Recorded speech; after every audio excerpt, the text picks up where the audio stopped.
A few kilometres from the business hub of Sao Paulo, the small town of Alumínio has just experienced a loss that sent shockwaves across Brazil. GLAUCIA and José Rivera's son was 3 years old.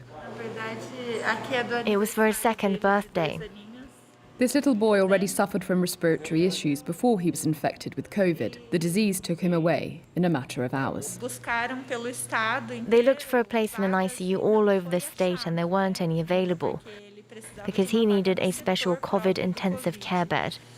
And since he already had a deficiency, well, at 3:30 a.m. he passed away. Like their son, 4,000 critically ill patients are still waiting for a crucial place in intensive care. They dismantled the field hospitals far too quickly. But we need beds. Where are these field hospitals? We're now in a very critical situation. We're desperate. Brazil is on the brink. The metropolis of Sao Paulo and 25 other major cities have declared a health emergency. Inside the intensive care unit of this university hospital, not a single place has been available for several days. This patient has just come out of care, a glimmer of hope that's ever so faint for these doctors, who are seeing the ravages of the new, more contagious Brazilian variant every day.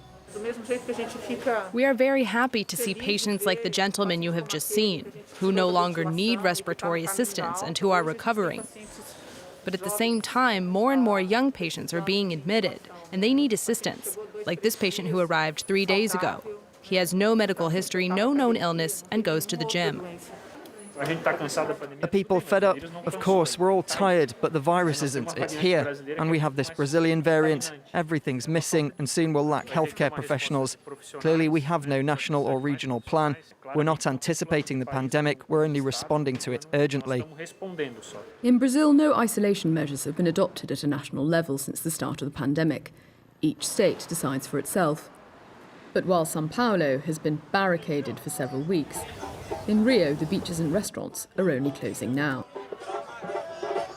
A lenient approach that is of particular concern among favela residents.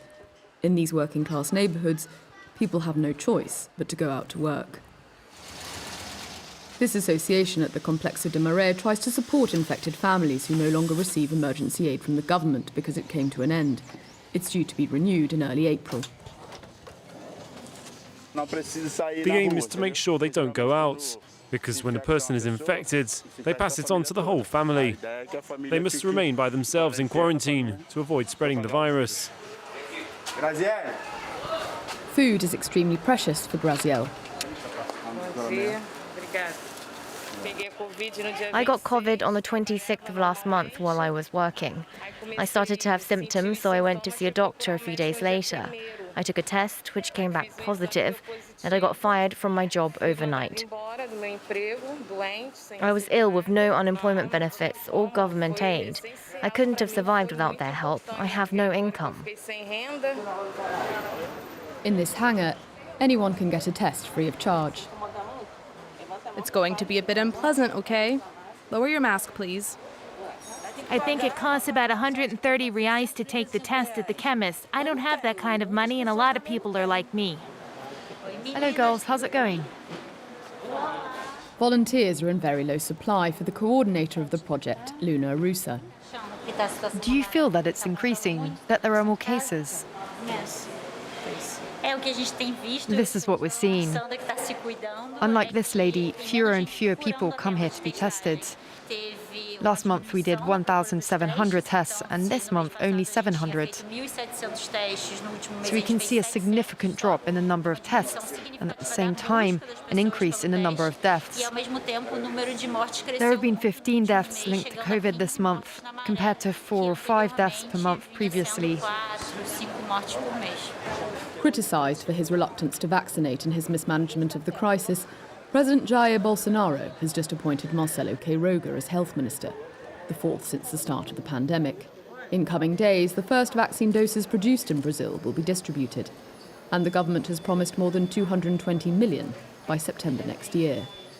An all-too-distant horizon for doctors who warn that if no drastic measures are taken, Brazil could exceed 3.5 to 4,000 daily fatalities in the coming weeks.